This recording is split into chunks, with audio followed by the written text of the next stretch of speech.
dépend, pendant que je serai en train de prêcher, si tu veux te lever, tu peux te lever. Si tu veux dormir par terre, ça dépend de toi. Nous sommes dans la présence de Dieu.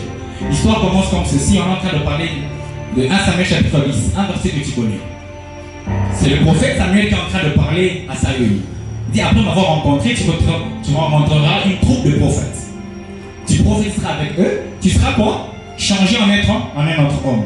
Mon thème, l'ouverture constante de mon ciel. Aide-moi à dire l'ouverture.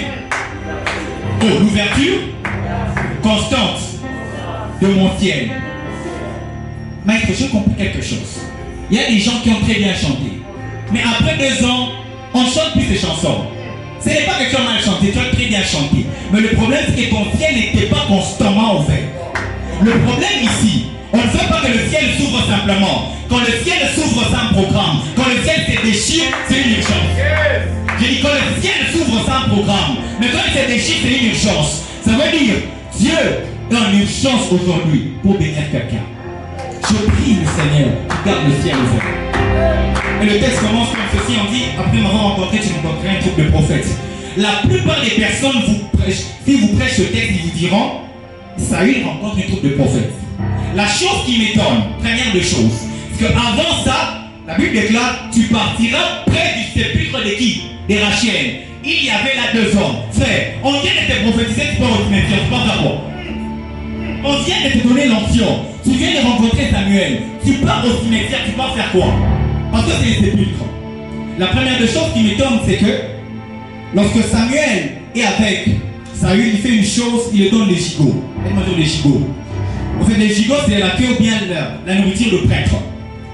Lorsque Saül arrive, il lui dit, prends ces gigots et tu vas manger ça. Et la première des choses qui m'étonne, c'est qu'après avoir mangé, il mange seul avec Samuel et Samuel commence à les prophétiser. J'ai remarqué une chose. Le jour où Dieu appelle Abraham, prophète amour, le jour où Dieu appelle Abraham, il dit une chose. Ta descendance sera comme quoi? Comme la poussière de la mer. Mais après avoir rencontré Melchisédek, on lui a donné le pain et le vin. Dieu change. Il dit, ta descendance sera comme les étoiles du ciel. Non, j'ai dit, Seigneur, où est partie la poussière de la mer? Dieu m'a dit, Élie, à chaque fois que tu participes au repas, Dieu se met en... J'ai dit, à chaque fois que tu participes au repas, Dieu commence à changer quelque chose. Ce ne sont plus des choses terrestres, ce sont des choses spirituelles. Je prie ce soir que Dieu t'introduise. Je prie ce soir que Dieu t'introduise dans les sphères spirituelles. J'ai dit, la poussière de la mer. Après cette rencontre, c'est devenu les étoiles du ciel. J'ai compris une chose, le repas te permet d'entrer dans des choses spirituelles. Mais la deuxième des choses qui m'étonne, Abraham n'a jamais parlé avec Dieu, c'est pas dans la Bible. Dieu a parlé à Abraham, Genèse chapitre 12. Abraham n'a jamais parlé, il entendait. Mais après avoir mangé, quelque chose qui m'étonne à belle. La Bible déclare, Abraham a dit maintenant, Seigneur, je pars sans descendance. Oh, Abraham, toi encore peut-être tu n'as jamais parlé. Pourquoi tu parles? Parce que j'ai mangé. Après le repas, Dieu permet que tu puisses dialoguer avec lui. Je prie ce soir qu'après ces assises, que ça ne soit pas que Dieu qui puisse parler, mais que tu sois aussi, tu viens de comprendre quelque chose, que tu commences aussi à parler à Dieu. Je refuse une génération où Dieu nous parle, on veut aussi parler. C'est au début, la Bible dit quelque chose de merveilleux. J'entends mon message, il me reste 3 minutes, et puis je vais chuter. La Bible dit quelque chose, Maître, que j'aime. Par là, tu rencontreras un groupe de prophètes. Premièrement, tu seras au sépulcre de Rachel. Frère, tu viens d'avoir l'onction. Tu peux faire quoi au sépulcre? Quelque chose que j'aime.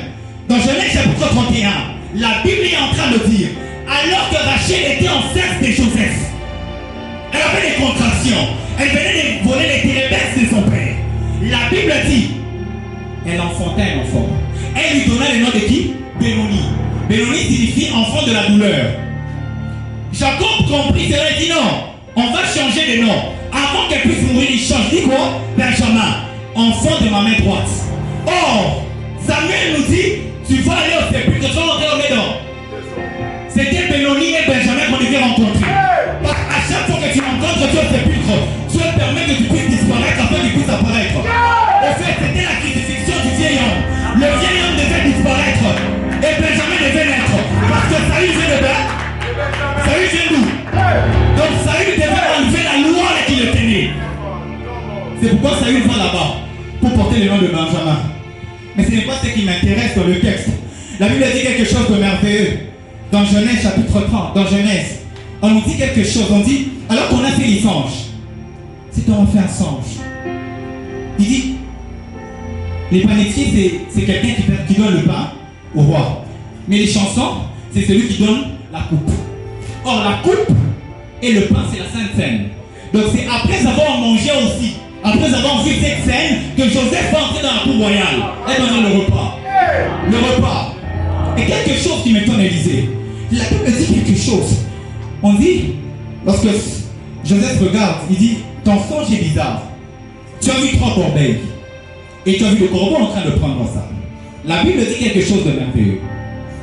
Beaucoup de gens, quand ils lisent le texte, ils croient que les panetiers ne servaient à rien. En fait, on est en train de parler de Jésus là-bas. La Bible déclare, Joseph dit, après 3 jours, on va te lapider. Et ça sera où? À la fête. Aide-moi dire à la fête. J'ai parcouru ma Bible. J'ai vu que Jésus n'est pas mort au deuil. Il est mort à la fête de Pâques. Jésus est mort à la fête de Pâques. Alors que la mort de Jésus n'a pas fait 1 jour. N'a pas fait 2 jours. Ça fait combien de jours? Et les panetiers devaient mourir après combien de jours? Après 3 jours. En fait, la Bible déclare qu'il devait mourir pendu sur un bois, sur un poteau. Or, Jésus était mort pendu sur quoi? C'est après avoir vu ça que Joseph entre dans la cour royale. Et maintenant, la crucifixion, la croix et le vieil homme. Et la deuxième chose qui m'étonne, c'est là où même j'aime vraiment le message, c'est que il y a une bonne position. La deuxième chose, c'est la position qu'on donne. À chaque fois que le ciel s'ouvre, Dieu commence à positionner les gens. Matthieu chapitre 4, on m'a toujours